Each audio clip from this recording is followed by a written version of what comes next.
pagi dimakan matahari, merah makin memudar, yang bunglon merasa benar, putih makin menguning.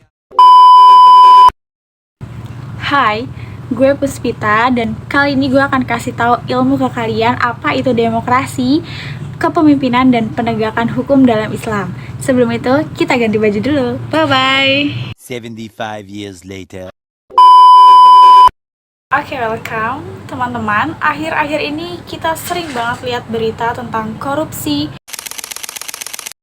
demo mahasiswa, kasus hukum yang viral, sampai perdebatan soal pemerintah yang dianggap kurang berpihak kepada rakyat. Dari situ muncul pertanyaan, sebenarnya Islam punya pandangan gak sih tentang demokrasi, kepemimpinan, dan penegakan hukum? Jawabannya tentu punya. Bahkan, Islam sudah membahas nilai-nilai dasar tentang bagaimana sebuah masyarakat seharusnya dipimpin, bagaimana keputusan diambil, dan bagaimana keadilan harus ditegakkan. Nah, di video ini aku akan bahas tentang demokrasi, kepemimpinan, dan penegakan hukum dalam perspektif Islam. Ayo kita simak.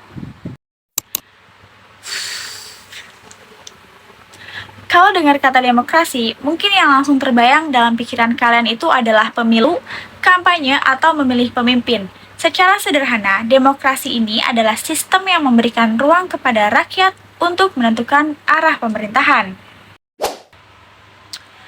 Dalam Islam, konsep yang paling dekat dengan demokrasi adalah asyura atau musyawarah. Allah berfirman dalam surah Asyura ayat 38 itu menjelaskan bahwa urusan orang-orang beriman itu diselesaikan dengan musyawarah. Berarti kan artinya Islam itu mengajarkan bahwa sebuah keputusan tidak boleh diambil secara semena-mena. Harus ada diskusi, pertimbangan, dan mendengarkan pendapat orang lain. Kalau kita lihat dalam kehidupan sehari-hari, konsep ini sebenarnya dekat banget nih sama kita. Misalnya saat menentukan ketua kelas, mengurus ketua organisasi, atau memutuskan kegiatan bersama, begitu kan? Semua kan dilakukan melalui diskusi dan pertimbangan bersama, nggak yang kayak sepihak-sepihak aja gitu. Tapi ada satu hal yang membedakan demokrasi dalam Islam dan demokrasi secara umum. Kalau dalam Islam, kebebasan berpendapat tetap harus berada dalam batas-batas yang sesuai dengan nilai agama. Jadi bukan sekedar mengikuti suara mayoritas, tapi juga mempertimbangkan apakah keputusan tersebut baik, adil, dan sesuai dengan ajaran Islam. Selanjutnya yang gak kalah penting yaitu tentang kepemimpinan. Di era sekarang ini banyak banget orang yang mau jadi pemimpin karena dianggap keren, punya jabatan, atau berpengaruh besar. Padahal dalam Islam, kepemimpinan itu bukan soal gengsi, tapi soal amanah. Emangnya semua orang bisa amanah di zaman sekarang?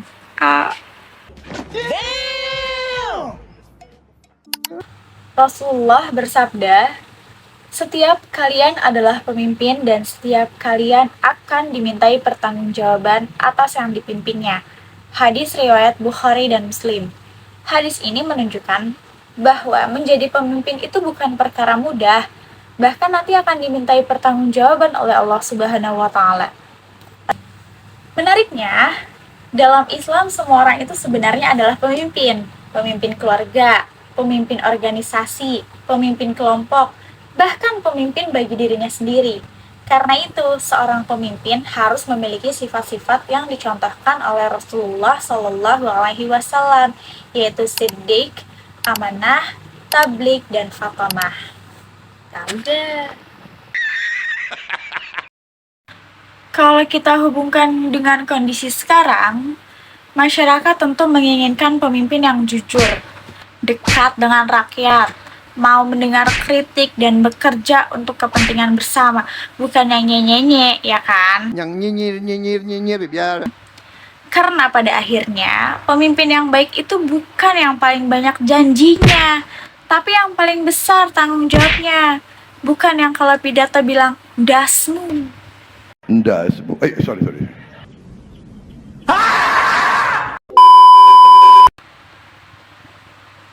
Nah, bagian penting ya, Yang terakhir adalah penegakan hukum.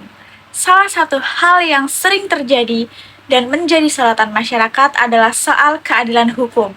Banyak orang bertanya, apakah hukum benar-benar berlaku sama untuk semua orang? Karena ada di satu negara, hukum itu tajamnya ke bawah, tumpulnya ke atas. Jadi apakah Pisaunya tumpul seperti hukum. kalau di dalam Islam, jawabannya sudah sangat jelas. Hukum harus ditegakkan secara adil. Allah berfirman dalam surat An-Nisa ayat 58 yang memerintahkan manusia untuk menetapkan hukum dengan adil. Keadilan itu menjadi prinsip utama dalam penegakan hukum Islam.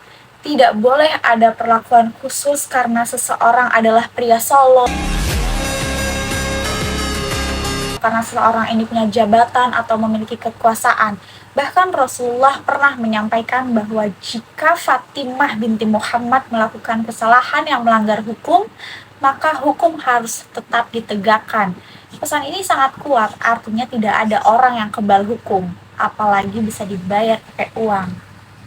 Tujuan penegakan hukum dalam Islam itu bukan sekedar menghukum orang yang bersalah aja, tapi lebih dari itu. Hukum ini bertujuan menjaga ketertiban, melindungi hak masyarakat, mencegah kezoliman, dan menciptakan kehidupan yang aman. Kalau hukum ditegakkan dengan adil, masyarakat itu merasa terlindungi, gak demo, ya kan? Sebaliknya kalau hukum hanya tajam pada sebagian orang dan tumpul pada sebagian yang lainnya, kepercayaan masyarakat bakal hilang, terus bakal demo, terus akhirnya dibubarin, katanya demonya rusuh, nye. Nyinyir, biar. Dari pembahasan yang udah ngalor ngidul tadi, kita memahami bahwa Islam memiliki pandangan yang sangat-sangat jelas mengenai demokrasi, kepemimpinan, dan penegakan hukum.